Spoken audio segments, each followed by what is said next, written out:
Good afternoon. I'd like to open up this council meeting Tuesday, January 18th, 2022. I would like to ask the mayor if he'd lead us in the invocation and pledge.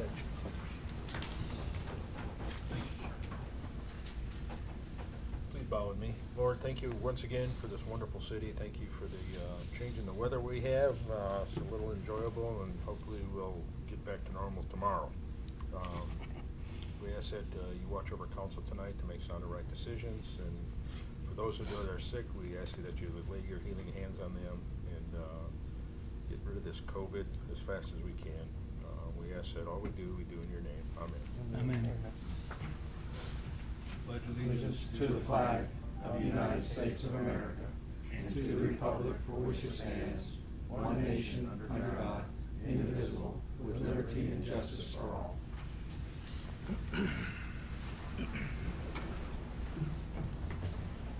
Kathy, will you call the roll, please? Mayor Shute. Here. Bishop. Here. Carlisle. Here. Detman. Stewart. Here. Lawrence. If anyone in the audience has anything to approach us about, if you'll see Clerk Haley, if you're not on the agenda, you'll see Clerk Haley. She will give you a paper to fill out, and we will be more than glad to hear what you have to say. Mr. Mayor. A couple things. Yesterday had the Mlk Celebration. Maida McGowan did a good job with that, along with helped by the Shannon brothers. Leonard was there. He helped march or walk in the parade and Run. Chief. Yeah, it was like a race. I think we would have kept going. It would have been about 10 minutes. The honor guard was just like in full sprint, I think, and but it was really well attended. There, I bet you we had 7 blocks worth of people in the parade itself. So it was backed up from the Parkway all the way Lemon, almost to the Baptist Church. So actually, it was to the Baptist Church. So we had a great participation and honor a gentleman that really meant a lot to this country. We have to remember why he was as special as he was. So. Then this weekend's a chili cook-off, so downtown on the Circle. So all of you that want to come down, I think it starts about 11. I think the cooking starts earlier, but the event starts around 10:30, 11 o'clock. So should be a good event, and we're getting ready for the races coming up. So we've got about 2 months away, and we're going to have a ton of people in town again. So be careful. That's all I have. Councilman's report? No, sir. No report? Okay. All righty, I just want to say thanks for everybody coming out, and all of those that watch us on TV. We just thank you for your participation. I will entertain a motion on the consent agenda. If I may interrupt just real quickly. Yes, sir. On the consent agenda, 2 items. 8G is the First Baptist Church Community Block Party. It does not represent it so in the agenda item summary, but they will be supplying the city with an insurance policy. Okay. Listing the city as additional insured. Okay. And then we've amended the agenda with 8J, which is the Roaring Twenties, which will take place on February 12th. Okay. Thank you. I make a motion we approve the consent agenda as presented. Second. Okay. Is there any comments on the consent agenda? All aboard. Bishop. Yes. Carlisle. Yes. Stewart. Yes. Okay, we'll move right on to old business. Old business is 9A, bid acceptance for the interconnection of CRF Sebring to MHP LLC, budget resolution number 2022-01, budget amendment number 45. Mr. Bogus. Yes, good evening. At our last meeting, January 4th meeting, there were 2 concerns that we had about this agenda item summary. Both have been addressed. Staff did reach out to Mr. Bill Dross, president of Century Properties, about the overage. He has agreed to up his contribution to allow for that extra $63,000. It's kind of an even split on that overage. And he is also helping staff with Gapway Property, or Gapway Groves, Inc., to obtain that easement that we need. All indications are we're on track to get it. I guess there's a survey that's needed, so the survey's kind of what we're waiting on now. But don't really see any problems with obtaining that easement. Okay. Is the easement gonna happen before the project starts? Oh, yes, sir. I Okay. believe so. That's great. Thank you. Bill is also attending the meeting remotely. I think he would like to give council an update on the project. Okay. And Thank who? you, Bob. Hi, council members. Assume y'all can all hear me fine. Yes, we Yes, sir. can. We can. Yeah, Scott and Bob asked me to give you just a brief update on our project. You know, we've made good progress. Our engineering is nearly complete, almost through with our permits with the mobile home and the RV project. We did add a little bit since the beginning of this project to expand. We bought an extra 15 acres to do some, an RV section, and we're nearly completed with that. We've hired Excavation Point to do our site contractor work. We've got our architect working on the plan for building 2 clubhouses, 2 pools, and the full amenity for both the mobile home and the RV section. So we're moving along. We hope to break ground in March. That's our goal, and it should take us about a year to get to the project. So we're excited to get going. I will reiterate, we appreciate the city's participation in extending the sewer lines for our project. It's been a great thing for us, and it'll really help us get going. Thank you, sir. Do we have any questions? Sounds good to me. I'm good with it. Any public input?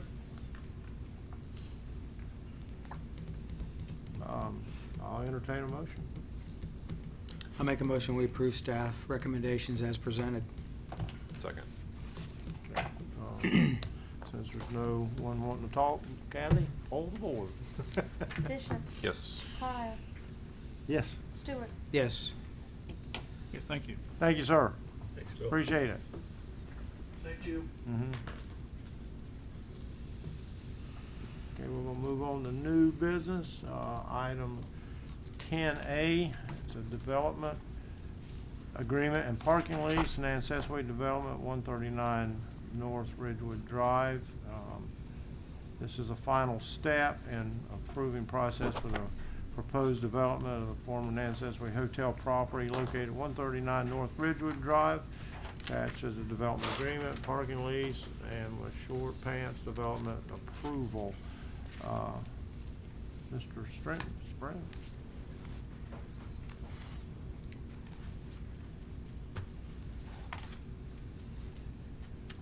Yes, well, I've been here a few times. This is, I guess, the final agreement for, that takes account for the previously mentioned parking arrangements. That fills out the needed parking we need for the Nancesway project, which we call Sebring on the Circle. Okay. Anyone have any questions? No, I'm satisfied with it. I'm good with it. I'm excited. Yes, absolutely. I think it's the kind of stuff we need to see our downtown grow. We agree, Yeah. definitely.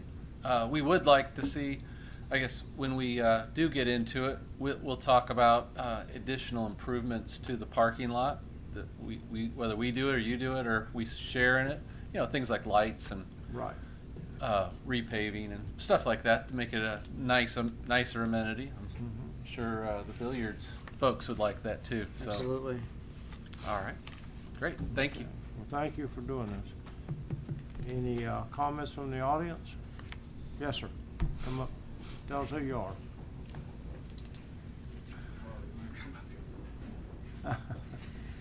Need a little moral support. I'm not used to getting up in front of a microphone Well, with tell us who people. you are. My name is Bill Dixon, and this is my partner Carl Andrews, and we own and operate BC Billiards, a fairly new business that just opened up on Pomegranate. And one of the main reasons that we opened in this location is because there was a city-maintained parking lot right next, adjoining our building, where we built our pool hall. And there are certain nights of the week and the month that the parking lot is slap full. Also, the wine bar that's on Commerce or Center Street, whichever one it is, uses that parking lot as well. I just don't know, how losing half that parking lot is gonna help our business whatsoever, maybe even possibly turn customers away. Especially now. I mean, we've literally just hit stride. And I mean, it is a thriving business right now. Good. So Glad to hear it. it's, and as far as bringing business to the downtown, I think we've done a great job of helping that along. But I don't know what we're gonna do without the parking. I agree that you're doing a great job, and we appreciate all the Thank hard you. work. It's not half, though, it's a quarter, right? Uh, We're taking 12 spots out of 48, 12 out of 48. And correct? they're adding 9. And adding 9 additional ones. There's a little triangle, Yeah. there's like a retention area, they're putting another 9 in there, so you're really a net 3. So, Okay. Well, If so- we're talking and- 3 parking spaces, well, that's it's a whole act- different story. The owner of the building told me this morning that they were having a council meeting tonight to take half the parking lot. No, So, no. you and I had a conversation We some did, time ago, Mr. and I Stewart, we told you did. I felt this way back, but it's 1/4, and there are other parking places being discussed right now in addition to what we're talking about that I really can't bring up, but the CRA's focus and the city council's focus is more parking downtown. Yes. And I can assure you that there's more coming. Okay. So, and probably pretty close to where you are. Okay. And the other thing is, we're talking about an apartment building right next to your billiard halls.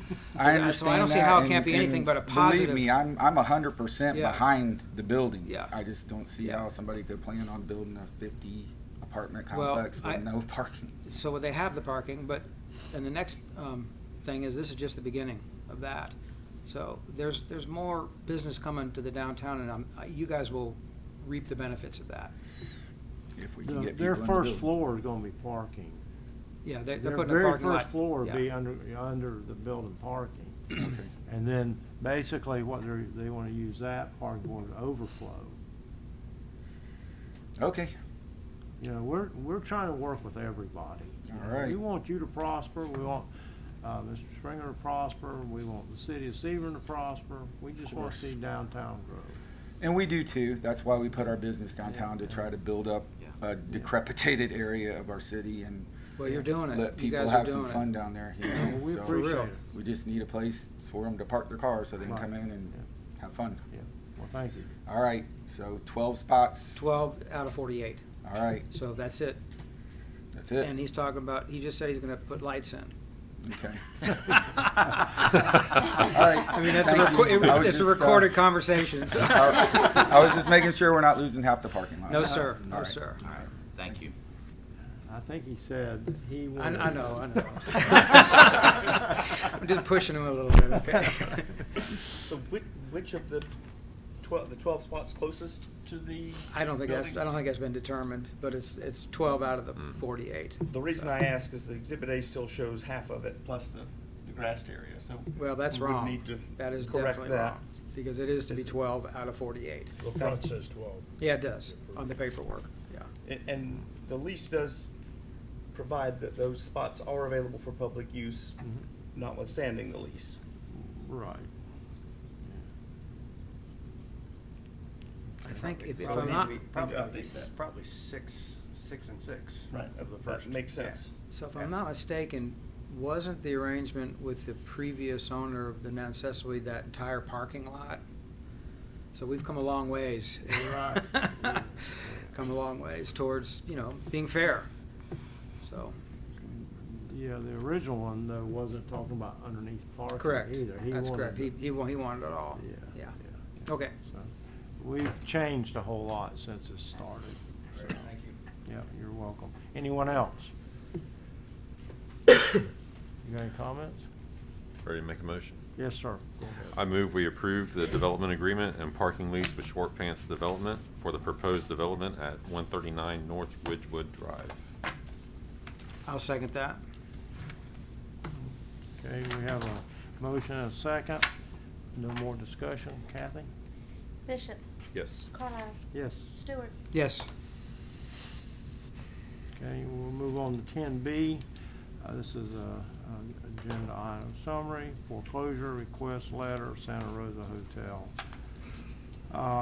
Background due to the deterioration of state of the old Santa Rosa Hotel located at 509 North Ridgewood Drive. The CRA board would like to request that the city pursue the foreclosure proceedings utilizing the communication code enforcement liens on the property. The CRA contacted the owner requesting that he gift the property to CRA to undertake the redevelopment of it. The owner declined the offer. Thus, the CRA board voted at their meeting on January 20th, 2022 to provide the attached letter requesting the city council to take action, save the historical structure from further deterioration. The CRA board fears that the impending mission of this historical structure is continue to set will no improvements, much like the former Ancestry Hotel.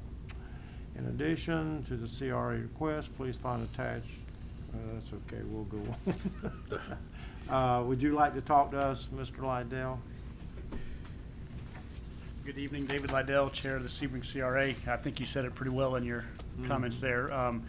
We have approached and tried to work with the owner of the Santa Rosa to no avail, and the building continues to deteriorate, and before the city loses another historical building, we wanted to do what we could, which was to try to reach out to council and suggest that perhaps enforcing the code liens would be appropriate to try to preserve the building. So. Comment? What's this guy's plan, David? Do you have any idea? He said he was going to put it back up for sale on LoopNet and sell it for $400,000. He said that recently? As recent as within 6 weeks.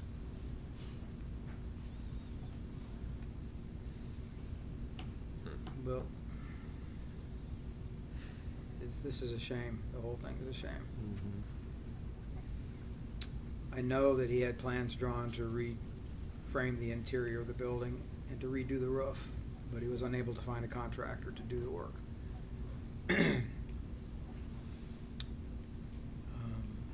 What's the CRA going to do with it?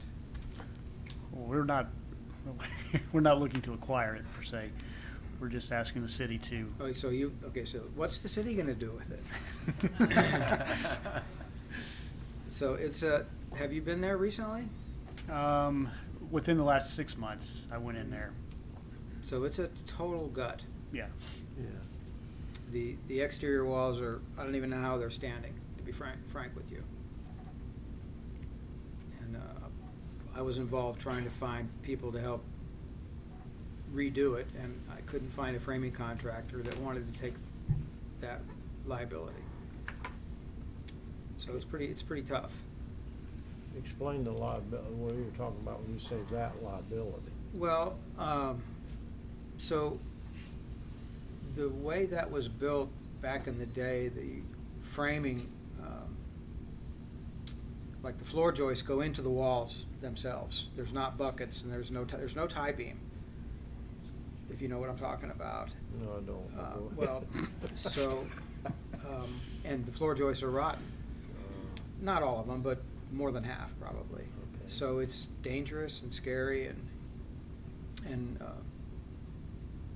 the right person, with a lot of resources could probably do it, but it's just, I feel like if we take it back, it's gonna be a tough one. The roof has been way gone for years and years. It's rained inside. The trusses, or they're not trusses, they're rafters, are gone on one half of the building completely. So, to be frank with you, I feel like if we get it back, it's going to be bulldozed. In all fairness, I mean, one of the reasons that we had this conversation at our board level was when we accepted an ancestry, we took a lot of flack. The public seemed to think that the CRA was wanting to knock down the building, and that's was not the case, and we don't want that to be the perception here. I know the Historical Society has expressed some interest in perhaps restoring it. I can't speak to them though. And I don't know how much appetite the CRA board would have towards putting together a grant to help them. It would probably be a small one. I wouldn't think it would be enough to get the whole thing done. But, we could, if that were the direction that the city went, we could potentially do something there, but I just think that we've got a couple of historic buildings around our city that if something's not done, then the ultimate reality will be that they'll have to be demolished. Yeah, I would agree. I think that's the biggest issue that we have is what state that's in now. In Ancestor, we had a bunch of code enforcement fines on it. We've got the Kenilworth that's got a bunch on it. There's a building on the Circle that I think is adding up to that point, and there's nothing, like our hands are tied. Yeah. But this is almost, trying to think this thing through, it's almost to the point where if we want to attempt to get some of these buildings before they're passed, this may be an avenue that we have to take, and I don't know how many cities go through this, Bob. I don't know if you looked at that at all, or. I haven't, no, sir. But I think it's, at some point in time, we've got to make that decision to say, we gotta push it. I agree, except from this building is passed, Right. in my But estimation. do we let it sit there forever and really look like? Yeah. Or do we Yeah. take it back and bulldoze another building? Yeah. I mean, I hate to see it, but, we've got one in a Circle now that, if it's gonna deteriorate from the inside out. Right. And we just sit there and watch it go, and it's really, we're losing a lot of these buildings, and we gotta figure out some way to do it. Right. The Kenilworth's the same way. Yeah, That it is. building there, it just sits there, so. It has a good roof on it, though. It does. For how long? 50-year You shingles know. back in the day. But I'd hate, it may be to the point to say, hey, the city's serious about saving these buildings. Yeah. Okay, well, I'm not disputing that at all. Right. I just don't know what we're gonna do with it. I think I'm in this, if we can't get Jim Pollard to fix it up for us and put a new coat of paint on it, it's gonna hit a bulldozer, so. That's what I was gonna ask. We have two people from the Historical Society here. Would you like to tell us if you're interested, or who's gonna be the spokesman? Well, come on up. The two head men.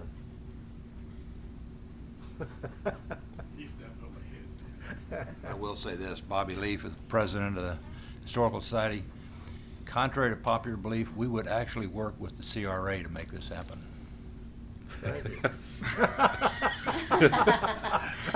You wanna hit David Liddell in the head with this to make sure he understands?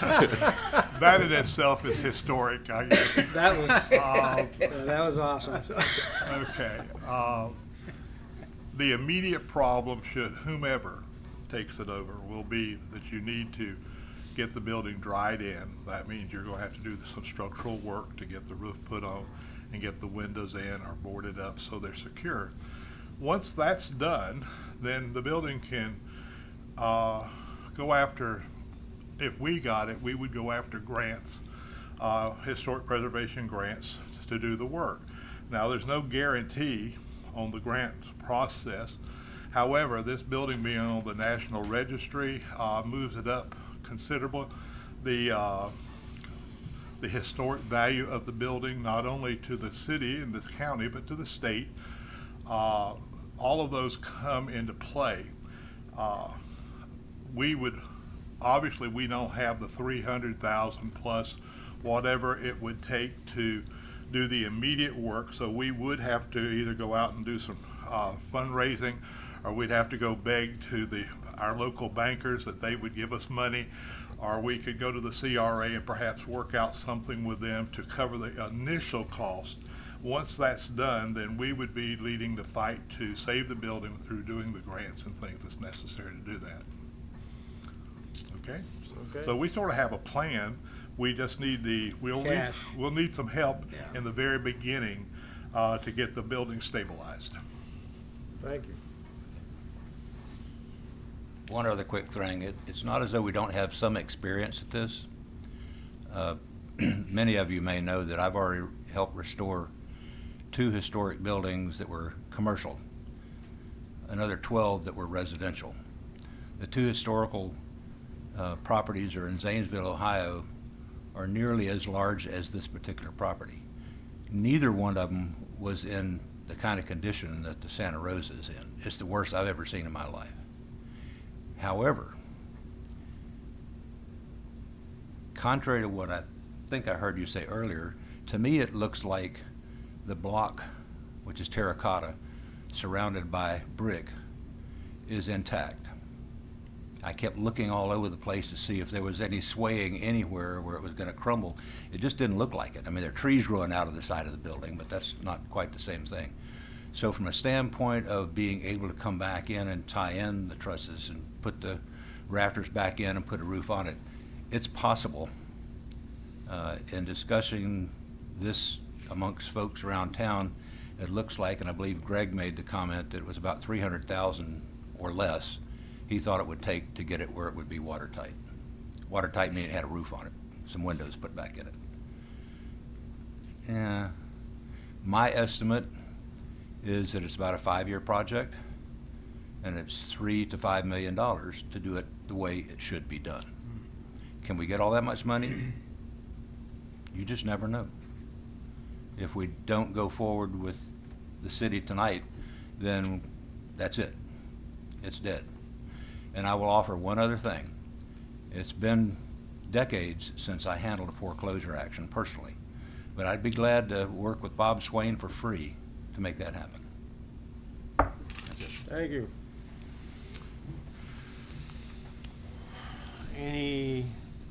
You have anything else, Mr. Lydell? No, sir. So you are willing to work with them as much as possible? Absolutely. Okay. Contrary to popular belief? I did not know that belief was out there. It's been a good meeting so far.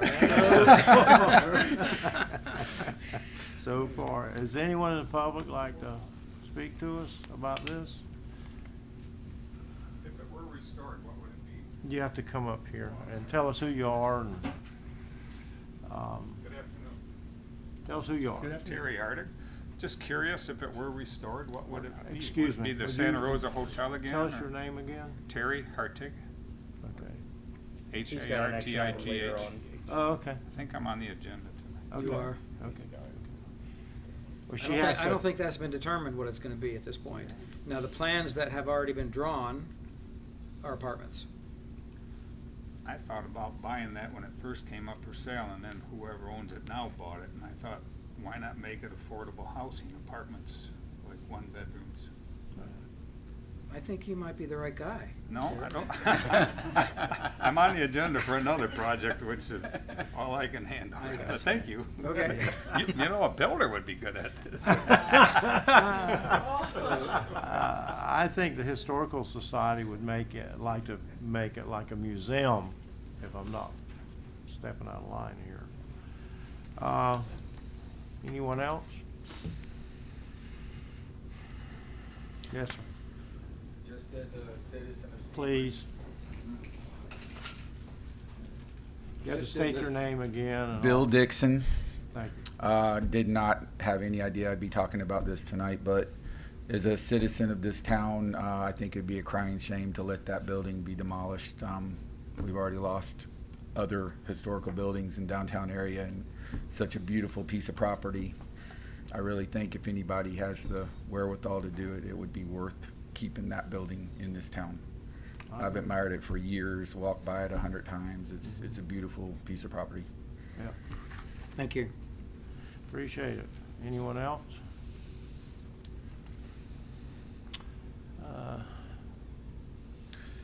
Bob, Yes, sir. as far as time to move forward with the foreclosure, any idea on possible scenarios, or I know we can't come up with a cost, but So the first thing we do is get a title search to make sure that there are no intervening liens. So once you file a lawsuit, it's then a question of whether the property owner wants to fight it or not. There are relatively fast foreclosures, and then ones that don't ever seem to end. So it can take years and years. So, and the dollars, it's all a question of whether the property owner wants to fight, and if so, how hard. So there's no way of knowing either how long it would take or how much money it would take. You would certainly be in control of deciding to stop if it were taking too long or costing too much. You're not signing on for an endless battle.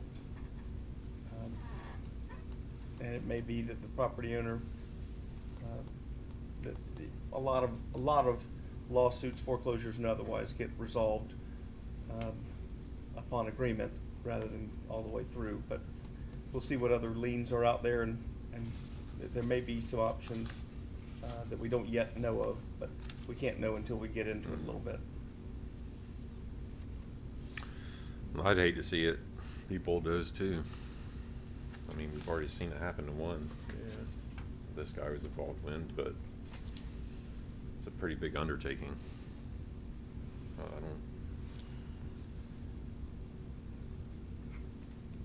don't Well, know. I think it's been said tonight, that if we don't do something, that's probably done. I think it's our only shot. So I'm kind of leaning towards going for it. Well, we need a motion. You make this one. Okay. Throw the library in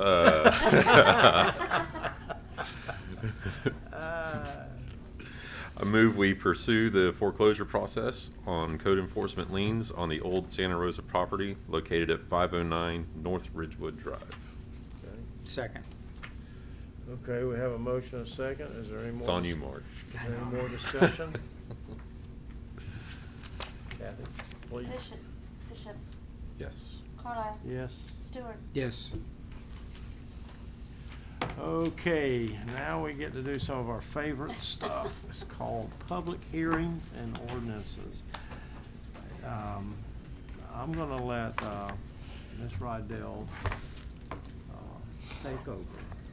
Thank you very much. So, I will actually have Bob Swain, if possible, go ahead and read the caption for this first one. Right. Proposed ordinance 1482 is entitled, "An Ordinance of the City of Sebring, Florida, changing the zoning classification of approximately 19.46 acres from the multiple family residential district R2 and Plan Development PD to Plan Development PD in Farm 726 of Lakeview Park Tract in Section 33, Township 34 South, Range 29 East, according to the plat thereof as recorded in Plat Book 3 at page 4 of the Public Records of DeSoto County, of which Highlands County was formerly a part, and recorded in transcript book, page 11 of the Public Records of Highlands County, Florida." Then there's a shortened parenthetical of the legal description. Lots 15A, B, 16A, B, 17A, 75A, and 75B is recorded in plat book. It would be 17, page 3 of the Public Records of Highlands County, Florida. Severability, providing for conflict, and providing for an effective date.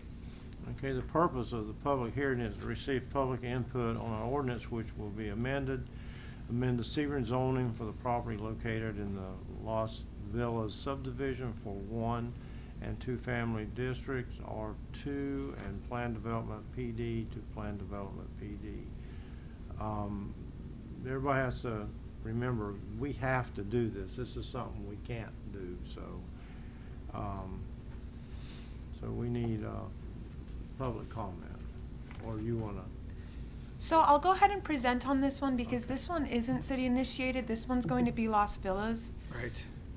So just to start, Dana Riddell, Senior Planner for the record with Central Florida Regional Planning Council. The request for this particular property is coming from Green Group Development LLC, who are the current owners of 127 lots at Los Villas at Kenilworth, which is just south of Kenilworth Boulevard and just north of Youth Care Lane, sandwiched between those two roads right there. And they own 127 lots, but I want to be clear that they are only requesting a zoning change for 123 lots because they are respecting a request from a member of the public to not change the zoning on a portion of the lots that they own. The existing future land use for the lots in question is medium density residential. And the zoning for the entire subdivision consists of 3 different zoning districts. Toward the north, yep, in red, you'll see C1 commercial zoning. We're not discussing those parcels today, but the parcels we are discussing are zoned R2, 1 and 2 family district, which are outlined in black and shaded in yellow, and the PD planned development zoning district, which is currently in purple. Now, on the next map, we show that a portion or some of the lots have already been constructed on. So I want to be clear again that we are not requesting a zoning change on the parcels that are under separate ownerships or have already been constructed. This map isn't inclusive of all the properties under separate ownership, but it does show the properties that have already been constructed on. We're definitely not requesting any changes there because we need permission from those property owners, and we're only dealing with the Green Group Developments property. So on the next map, we have the proposed zoning, which would be planned development. Now, what happened back in 2006 and 2007 and 2008 was originally a planned development was approved for a portion of the subdivision, and the conditions in the planned development were outlaid in a developer's agreement as opposed to the planned development zoning. So we have to keep in mind there's 2 different things that usually go on with the property, one of them being the zoning regulations that everyone has to follow, and the other is the developer's agreement, which is the agreement between the city and the developer as to infrastructure, roads, how development is going to occur. And in this case, a lot of the things that usually would be included in the zoning, the planned development zoning, were included as part of the developer's agreement. So that's why in your packets, you'll see that you have developer's agreement, and it seems very, very long, but it was amended 2 times. So you actually see 3 developer's agreements in there. On the map in front of you, they want to take all of the hatch-marked properties and zone them to planned development as well. Now, this is beneficial because we like to try to keep similar zonings next to each other. It would have been great if long ago they did the entire subdivision as PD, and it's really unclear if maybe they did try to do that, but we're really straightening it out and ironing it out today with the existing developer. So in terms of the land use analysis on the next slide, the surrounding properties are substantially residential in nature, or zoned residential at least. To the south, there's a lot of undeveloped property currently in the process of being developed, potentially into mobile homes, if I recall. And to the north, just like we have those commercial properties at the top of our subdivision along Kenilworth, are more commercial properties. But on either side, to the east and west, we have more R2 development, which is multifamily.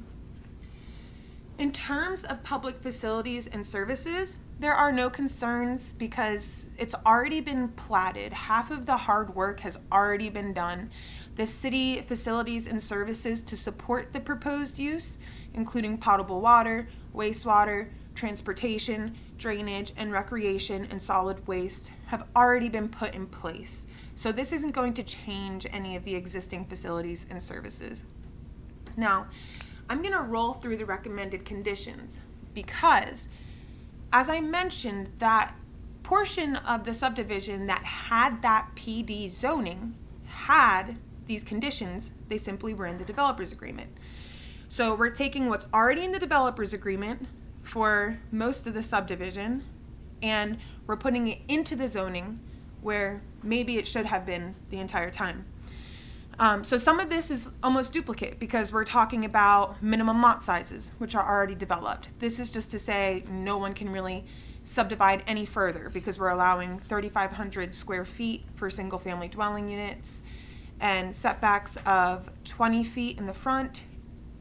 Here is where a change comes in, 20 feet in the rear, and the side lot lines remain 3.5 feet.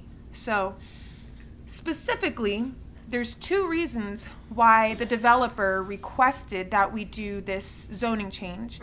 And they wanted to reduce the rear setback from 25 feet, which we know the setback is the distance from the house to their own property line. Originally, in the developer's agreement, it was required to be 25 feet, and they're asking to reduce it to 20 feet on those 123 lots that they own. And I'll keep going, there will be one other change. The maximum building height will remain 25 feet. And in the living space, that doesn't change, 1,157 square feet per unit. And additional square footage required for non-living space. Now, in this area originally, in the developer's agreement, they had asked for screen porches. So every house that was constructed was required to have a screen porch. But one thing the developer is asking for is to no longer have to screen those porches. My understanding, the contractor is here tonight, is that they are still planning on putting on porches in the rear. They just don't want to have to screen them, but it won't stop anyone from purchasing it, and if they want to screen it, they can. It's just a matter of, is it going to fit in with their building plans? We move on to electric utilities. Nothing new here. Everything must be underground. And we go on to the landscaping for the entranceway of the subdivision. We talk about the gated community needing to be gated, how it will be accessed, that there will be two entrances, one on Youth Care and one on Kenilworth, that the individual lots are not supposed to access Youth Care or Kenilworth. They'll come off Las Villas Boulevard. Streets should be developed at 40 foot in terms of width, and there are construction requirements. Again, streets have already been constructed, utilities already installed for the most part. And then we go into the private park, which already exists, and we talk about signs that really pertain to the entrance of the subdivision.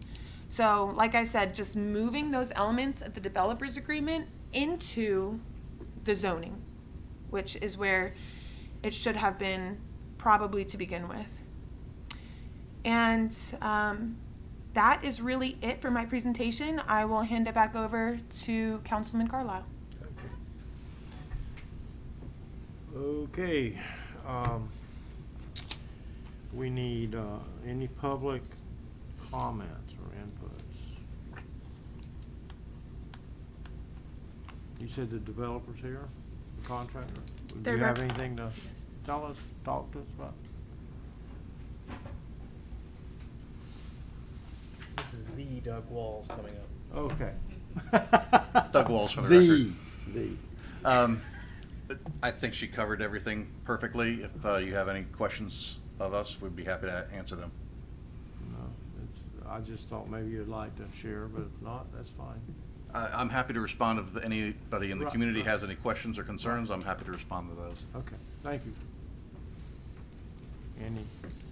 I'm just ready to see it finished. Yeah, that would be nice. It's been sitting a long time. Mr. Stewart? No, I'm happy to see something happening there as well. I don't think the changes are of any merit, really. The porches, are they under roof now?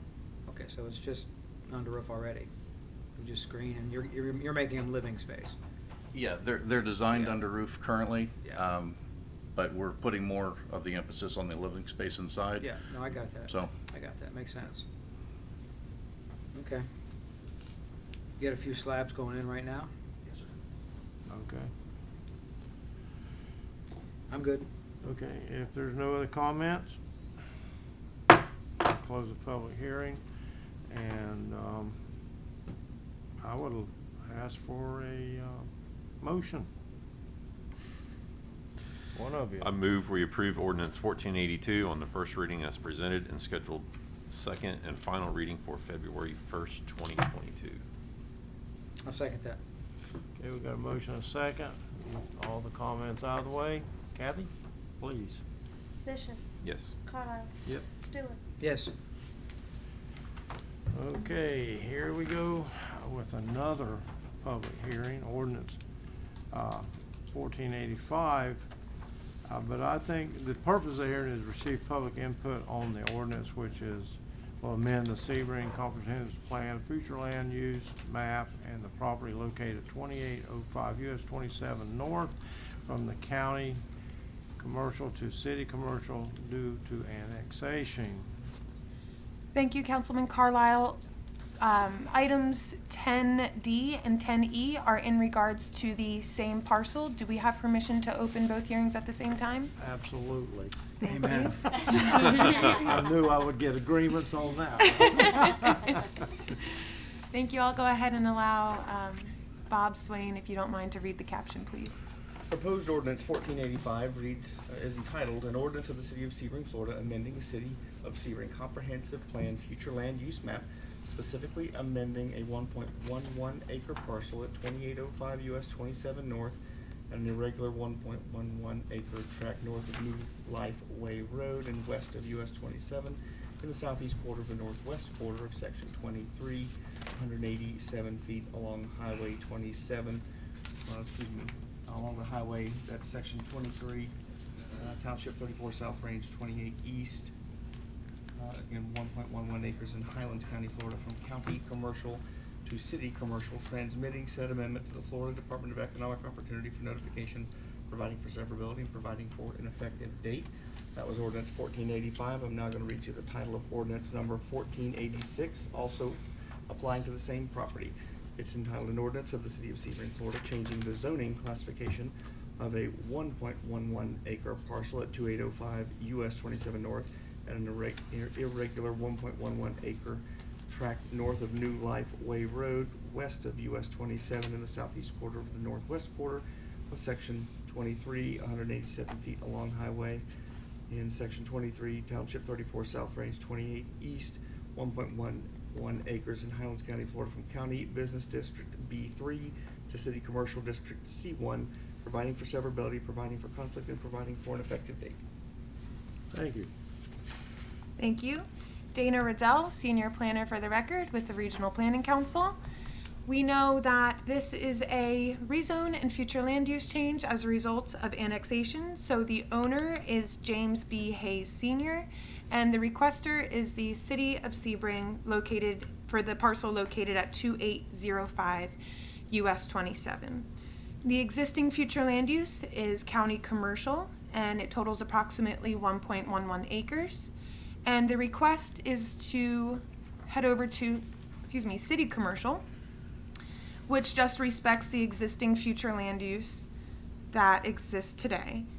In terms of the zoning, the existing zoning is County Business District B3, and the request is to move over to City Commercial District C1. The surrounding land uses are substantially commercial in nature. A lot of the parcels surrounding this one have been annexed, but the zoning is still retained as county commercial. And this parcel is currently developed as a vehicle service center and is serviced by city utilities. As such, there are no additional impacts anticipated to public facilities and services, such as potable water, wastewater, traffic circulation, drainage, recreation, solid waste, and school concurrency. And that would be it for me. I'll hand it back to Councilman Carlisle. Thank you. Do we have any public comments, inputs, or questions? You know, I'm sorry, I actually just wanted to point out if I could redirect council's attention over to the slide when they go to make the motion. It's coming up because if you are up for it, we're able to do conjoined motions. Right. Thank you. Okay. No public comments, no questions. Adjourn this public hearing, and I would request a motion. Yeah, I need that slide.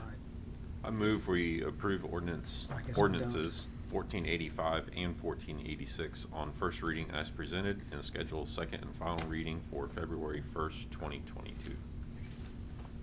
Okay. I'll second that. Thank you. So we have a motion and a second, and no more comments. We will roll the board. Bishop. Yes. Carlisle. Yes. Stewart. Yes. Okay, that was, okay, we'll move on to 10F. Public hearing on ordinance 1487, and I will turn that over to Ms. Rydell again. Thank you, Councilman Carlisle. Dana Riddell, Senior Planner for the record. Do we have permission to open? Yes. Thank you. Yes. Both hearings at the same time because they're in reference to the same parcel. Yes. Thank you. I'll go ahead and allow Bob Swain to please read the captions. Ordinance number 1487 is entitled an ordinance of the City of Sebring, Florida, amending the City of Sebring Comprehensive Plan Future Land Use Map, specifically amending a 0.76 acre parcel at 600 US 27 North at Lakeview High Pines, Plat Book 4, page 82, Lot 8, less the northerly 82.17 feet of Block B. This is the IHOP. In Highlands County, Florida, from county commercial to city commercial, transmitting said amendment to the Florida Department of Economic Opportunity for notification, providing for severability, and providing for an effective date. That's ordinance, proposed ordinance 1487. Proposed ordinance 1488 is entitled an ordinance of the City of Sebring, Florida, changing the zoning classification of 0.76 acre parcel at 600 US 27 North at Lakeview High Pines, Plat Book 4, page 82, Lot 8, less the northerly 82.17 feet of Block B. This is IHOP in Highlands County, Florida, from County Business District B3 to City Commercial District C1, providing for severability, providing for conflict, and providing for an effective date. Again, these two ordinances regard the same parcel. Right. And the purpose of the public hearing is to receive public input on an ordinance which will amend the Sebring Comprehensive Plan Future Land Development Use Map for the property located on 600 US 27 North from county commercial to city commercial due to annexation. Yes, ma'am. Thank you. And the purpose of the request for the rezoning is to receive public input on an ordinance which will amend the Sebring zoning map for the property located at 600 US 27 North from County Business District with the conditional use, B3 CU, to City Commercial District C1 due to annexation. That's for ordinance 1488. Thank you. Is there any public comments or questions? If not, I adjourn the public hearing and would ask for a motion from our councilman, if they have no questions, for Ms. Rydell. I move we approve ordinances 1487 and 1488 on first reading as presented and schedule second on final reading for February 1st, 2022. Second. Thank you.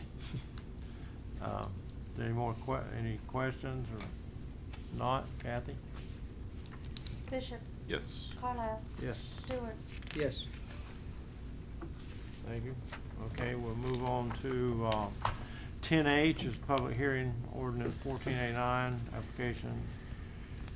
And a request to amend the official zoning map of the Sebring, Florida, amending one parcel of land comprehensive of approximately 0.15 acres located on 300 South Pines, Sebring, parcel number S293429070066001110 from multiple family district R3 to multiple family district R3P. Mr. Swain? Yes, sir. Proposed ordinance 1489 is entitled an ordinance of the City of Sebring, Florida, changing the zoning classification of a 0.15 acre parcel at 300 South Pine Street at Lot 11, Block 66, Town of Sebring, 2nd edition, according to the matter plat thereof, or plat thereof, as recorded in transcript book 1, page 7 of the public records of Highlands County, Florida, and plat book 3, page 1 of the public records of DeSoto County, Florida, of which Highlands County was formerly a part in Highlands County, Florida, from multiple family district R3 to multiple family professional district R3P, providing for severability, providing for conflict, and providing for an effective date. Thank you. The purpose of the public hearing is to receive public input on the ordinance which will amend the Sebring zoning map for the property located at 300 South Pine from multiple family district R3 to multiple family professional district R-3P. Ms. Rydell? Thank you. This is an applicant-initiated request. The property is owned by HD Bail Bonds Incorporated, and the applicant, of course, is HD Bail Bonds Incorporated, care of Brandon Craig, location being 300 South Pine Street. The existing future land use is downtown mixed-use redevelopment, and the parcel is just 0.15 acres in size. The existing zoning is R3 Multiple Family District, and the requested zoning is R3P Multiple Family Professional District. The owner is just wanting to make the professional uses allowed on their property. They obviously run a bail bonds facility, so they want to be able to convert either all of it or a portion of their office to office instead of the existing single-family residence that's there today. The surrounding parcels to the east, all the parcels on the block to the east have that R3P zoning. So we're making it consistent with those parcels to the east. The parcels to the west have R3 zoning, which is that multiple family dwelling district. The parcel is developed as a single family home and is serviced by city utilities.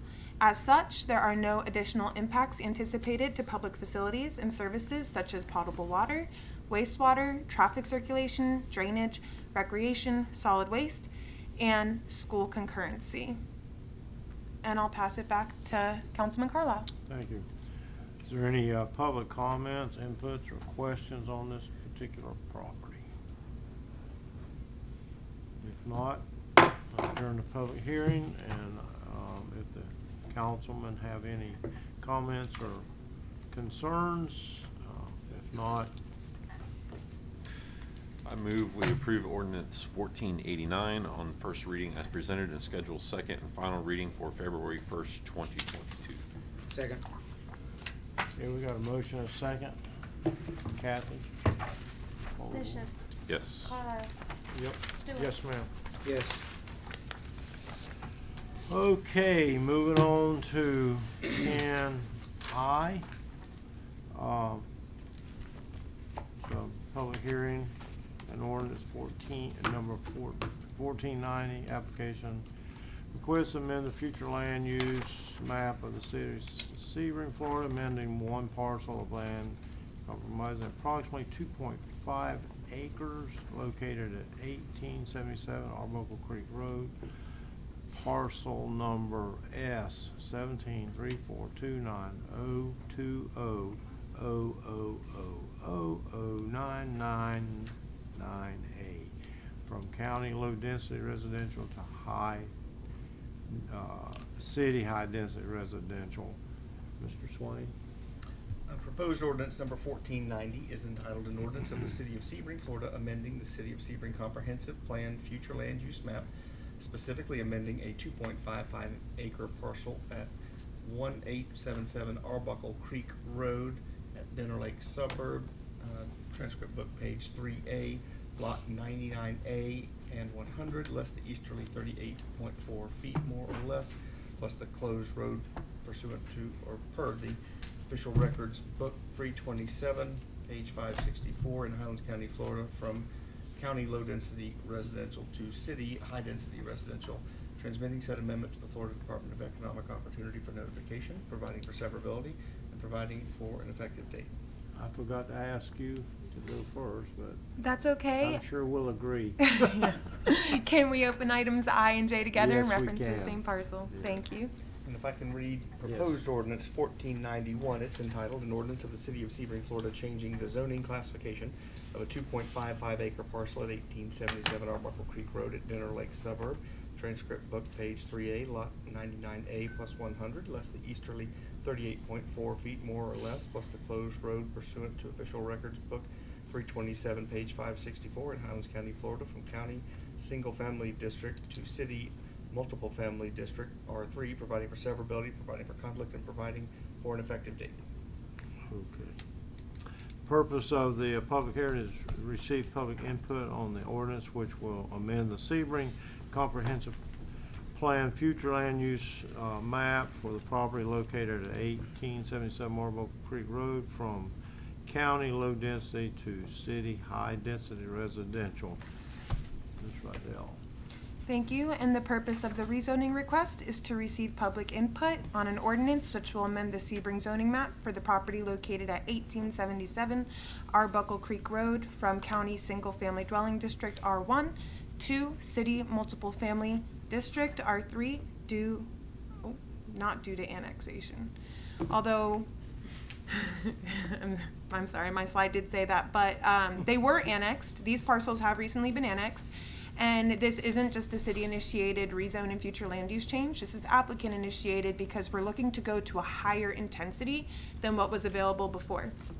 So the existing owner is the Sebring Oasis Condos LLC. They are also the applicant, and as you mentioned, the location is 1877 Arbuckle Creek Road, which is just on the north side of Dinner Lake and on the south side of Arbuckle Creek Road. The existing future land use is county low-density residential on the 2.55 acre parcel, and the requested future land use is high-density residential. The existing zoning is county residential district R1, and I want to point out on this map while I have it up that to the east there is consistent zoning with the request because it has R3 uses, and even further east there are more R3 zonings. To the west are single family uses, so this would really be a continuation of the uses that exist on the east. The proposed zoning is R3 multiple family district, and you can see now that my map shows orange just like the parcel to the east. So if it is passed, it'll be contiguous to that R3 zone parcel. I do have a little bit of a land use analysis, but I'm going to skip that slide because I think I just went over it pretty well with you. In terms of compatibility, I didn't have to do this on any of our earlier hearings because we weren't really intensifying or making things less intense. But with the proposed future land use designation, the county's low-density residential currently allows 3 dwelling units per acre. Now, the high-density residential future land use allows up to 40 dwelling units per acre, which I have to show that number. I just have to show it to you all so that you know if you ever did rezone to PUD, or if the applicant asked to rezone to PUD, it could go up to 40 dwelling units per acre. But right now, we're not requesting a rezone in conjunction with the future land use change to PUD. They're requesting a flat-out R3 zoning district, which means if you look at this chart on the slide all the way to the right, the highest number of dwelling units per acre that they can obtain with the requested zoning and future land use is 20 dwelling units per acre, which allows for a total of 51 dwelling units. So this is an increase of 44 dwelling units without a planned unit development, but that also isn't taking into account that the zoning of R3 limits the density to 12 dwelling units per acre. So I think that comes out to somewhere in the 30s. So ultimately it will be less, but I have to show you the possibilities with the future land use. In terms of water and sewer, the water and sewer exist directly in front of the parcel, so they'll be able to connect and will be required to connect. Solid waste is available by a city-approved refuse collector. There is access from Arbuckle Creek Road, and full concurrency in terms of school will be required at the time of site plan approval. There was some concurrency obtained, but we would require a higher number of concurrency, so that will be taken a little bit of a closer look at when they actually develop the parcel. And the R3 district also requires 30% open space, which totals 0.78 acres of the 2.55 acre parcel. So that will also be required for development. And that's it for me. I'll pass it back to Councilman Carlisle. Thank you. This is this gentleman's property that Okay. spoke to us earlier. Okay, so the percentage you just mentioned is what they call the green area. Correct. Okay. Okay. Thank you. Is there any comments from the public? Any questions? Would you like to speak to us, please? he approached council before the year end. Yeah. On this project. Just I am state your Terry name Hardig again. Okay, thank you. I was in front of the council back in the spring to annex into the city with the intention of having this be phase 2 of the Sebring Townhomes LLC, which is this property here. This building has been sitting there since the unfortunate downturn in our economy back, I want to say, in 09, 08. This was proposed even at that time, not to you, but future phase 2 of the Oasis. The reason I'm involved is I used to own, and I just sold Dee's Dinner Lake Apartments, which is a 24 density, which is an L-shaped property, and then there's a few more high density parcels to the east. What I'm looking at, and I don't intend to do the PUD, R3 with some green area is what I intend to do. Having units, I believe I told you when I was here in the spring that we want to do something similar to my apartments that I used to own on Douglas Place on Lakeview Drive, maybe a little bigger, maybe garage, maybe 11 to 1,200 square feet. So we are just about complete with the first 3 units here. We're getting bids to do this next. The basement is in there ready to do another 3. So this would tie in. Water and sewer was brought in. That was an R3 zoning to begin with here, but it was county, and that got annexed in, and they brought the water and sewer in. The sewer from Sunset Point, the water this direction. So the water and sewer is there ready. It would bring obviously more tax base to the city and make some affordable lakefront housing. These are going to be, the current one is higher end, so it would, I guess, enhance the property, probably enhance. I don't know if there's any neighbors there that it would enhance their property values. So there was a house, this house right to the west, that has been really run down. I guess that one just got taken back by the bank, sold a couple weeks ago at auction. So we're trying to bring the neighborhood up, and it's going to be helpful that I tried buying that one too, and it went to auction. I didn't realize the auction was on, but to improve that whole area there. This house was also run down. It's kind of under there, but the red roof house was bought by Lee Morris, and he's improved that quite a bit too. So, Okay. any questions from the audience? So you're actually finishing those buildings that have been sitting there forever? Yes, sir. Okay. And Good. I was going to start maybe 5, 6 years ago.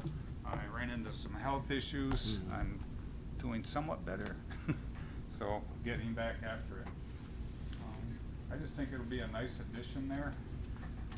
So, and they are, I think, scheduled to do phase 3 of the Sebring Parkway, which they're going to do some straightening of Arbuckle Creek Road. I don't know where they're at on that. I think they're just finishing up by the Highlands Ridge, Highlands Regional Hospital. So. I don't know about finishing, but they're over. They've been at it for a while. Yeah, they have. It looks good what they've done. Nice job. Any questions from the audience? Any questions from you guys? No, sir. I'm glad to see it happen. Yeah, me too. I think it's The great. rest of the build out, are you gonna do them similar to the ones that were almost completed when you took it over, or are you gonna make The them a roof? little different? Sir, what did you ask? The question was. Yeah, the build out, the rest of the build out, are they gonna be similar in construction type to the 3 that were almost finished? Yes, the plan is, these are actually unusual for Florida. These are walkouts, so they're 2-story, and then there's a 3rd level that's a walkout level. These up here, and I think that was originally 4 buildings or 4. I think Swift Mud has us turning a couple of these first ones into drainage areas. So there will be 3 and 4, 3 and 4. That'll be total 20 units there. The ones not on the water will be 2-story. So, and the 2 stories will be the same as the top 2 stories of this one. All good? You good? Another one I'm ready to see done. Amen. Okay, thank you. Thank you. Appreciate it. Any other questions from the public?